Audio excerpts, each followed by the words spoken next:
সবাই কাছে শুনলে জানা যাবে যে বাউখান কতটা ভালো মানুষ, ঠিক আছে?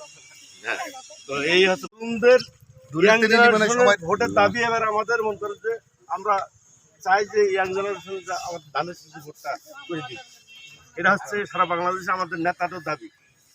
তারেক রহমান নিজেও এই দাবি করেছে, ঠিক আছে?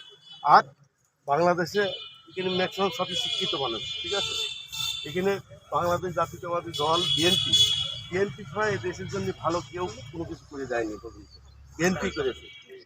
যখন শহীদ প্রেসিডেন্ট জিয়া রহমান মরে গিয়েছে, সে দেশের সে ছিল প্রেসিডেন্ট, সে ছিল সেনাপ্রধান, অথচ সে যখন তা মরে যায় তার বউ বাচ্চার জন্য কোনো কিছু রেখে যায়, খালি জনগণ দেশের জন্য ভেবেছে। খালেদা জিয়া কোটি কোটি মানুষ জানা যায়, তার এমন কোনো লোক নেই যে তার জানা যায় এখন।